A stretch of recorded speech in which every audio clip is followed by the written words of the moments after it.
The ugly Singaporean. Limpa Kali Kong. This is Singapore Kahisu culture. Have affluent, educated Singaporeans become too self-centered and insensitive to other people's plights? Can Singapore be considered a first world city with such boorishness? A mature, developed country isn't defined only by wealth and education. It is also about humanity and concern for others.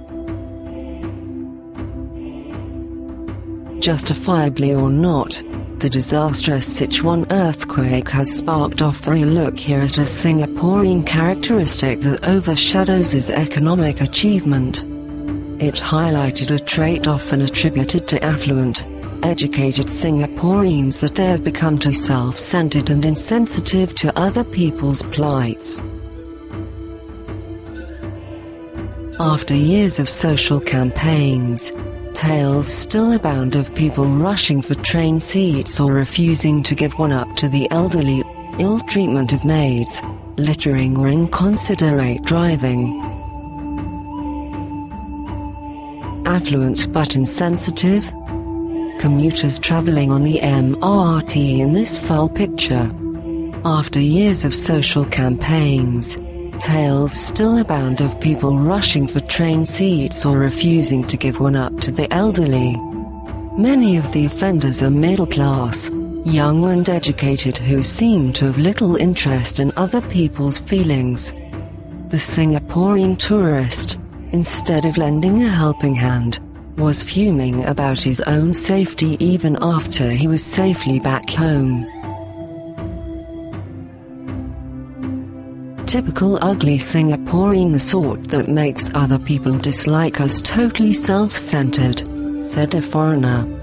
Realistically speaking, not everyone can be highly principled about helping in a disaster in a foreign country. Most, however, condemned his insensitivity.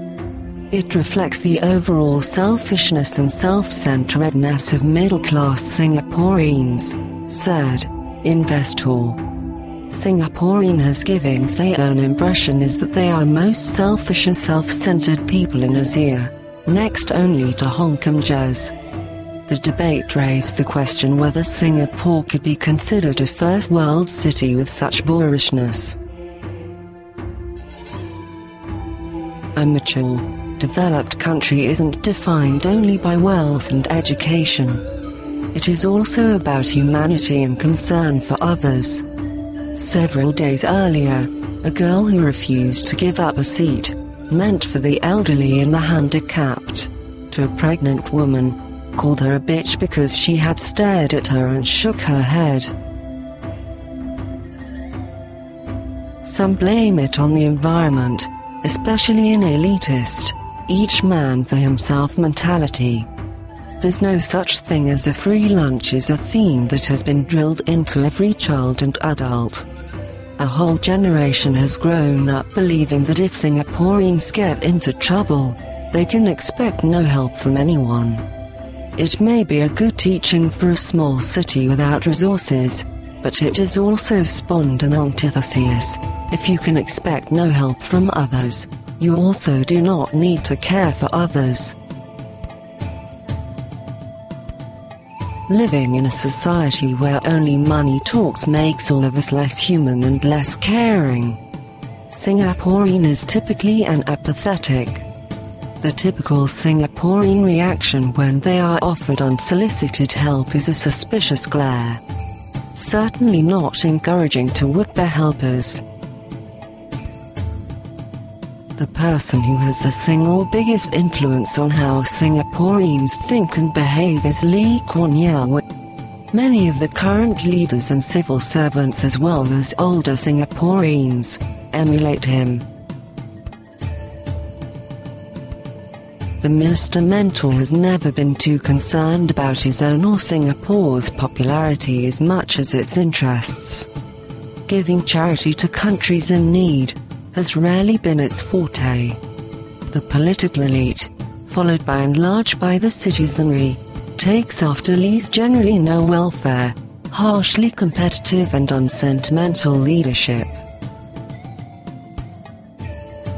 Survival of the fittest view, believed to prevail among the top elites, burst into public furore following remarks made by the scholar daughter of a government MP. A tyranny of the capable and the clever only other class is the complement of uncaring face. People's Action Party MP Prime Minister Lee Hsien Loong's constituency, it instantly became a political hot potato.